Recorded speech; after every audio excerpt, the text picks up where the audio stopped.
Bonjour à tous et bienvenue pour une nouvelle vidéo sur la chaîne de Bilal Voyant.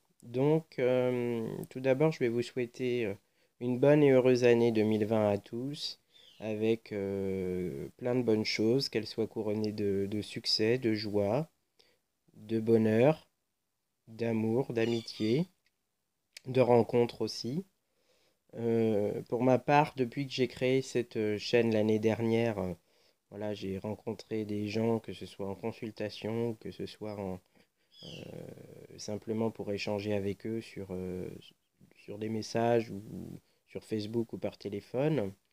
Et voilà, et du coup, je voulais remercier tout le monde parce que vraiment, c'est une expérience extraordinaire et en tout cas, moi, je me souhaite de continuer comme ça pour cette année parce que vraiment, c'est très enrichissant de pouvoir échanger avec tous et puis aider les gens parce que aussi, il y a des gens qui me demandent des consultations et du coup, voilà, donc certains sont satisfaits, d'autres moins satisfaits, mais bon, après, c'est aussi la réalité. On ne peut pas toujours dire ce que les gens ont envie d'entendre, ou il faut aussi pouvoir comprendre un petit peu ce que les cartes veulent dire.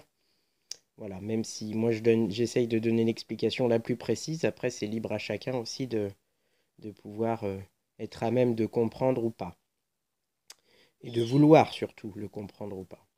Nous revoici avec la famille des bâtons parce que on m'a fait remarquer lors de commentaires qu'après au moins 10 mois de diffusion de ma première vidéo sur l'explication des familles, que j'avais omis de parler du set de bâtons.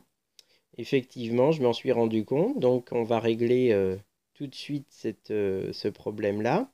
Donc d'abord, je vais vous rappeler un petit peu que la famille des bâtons, hein, donc là vous avez toute la famille des bâtons, avec, donc là on va se référer surtout sur les activités au quotidien.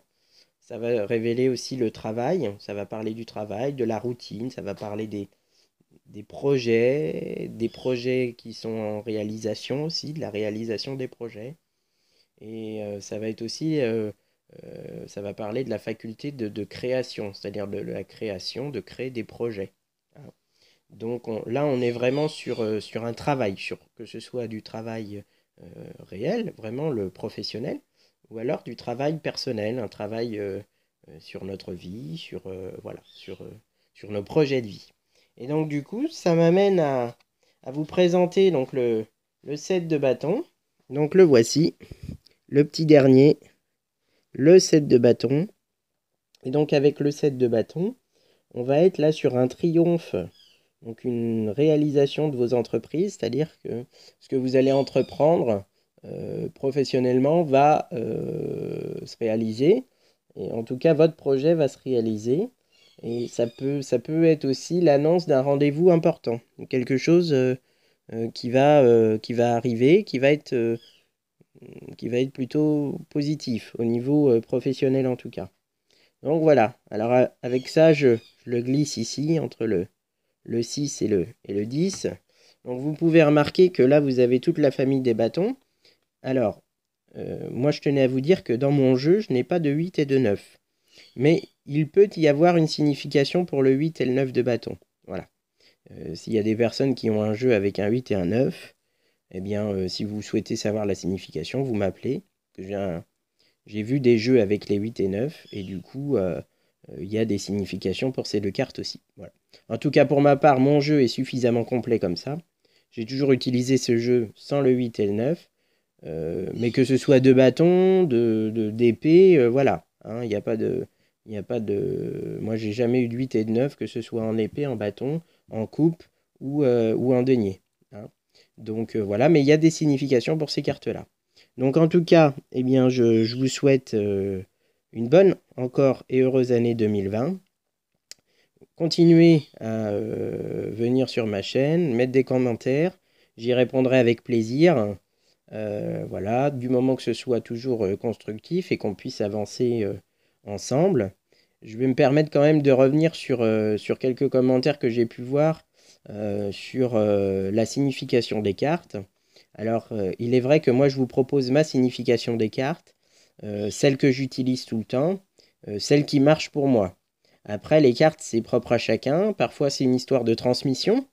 on vous transmet la signification par une autre personne et du coup, c'est pas forcément la signification que je donne. C'est pas grave. L'essentiel, c'est que ça marche pour vous et que du coup, ça marche pour moi. D'accord? Chacun va trouver sa signification et l'essentiel, c'est d'arriver à lire dans les cartes. Hein, et de pouvoir arriver à travailler avec ces cartes-là. Voilà. Donc, je pense que c'était un point qui était important, sur lequel je tenais vraiment à revenir, parce que c'est vrai que parfois, on me dit, mais non, c'est pas ça, c'est pas cette carte-là, ça signifie pas ça.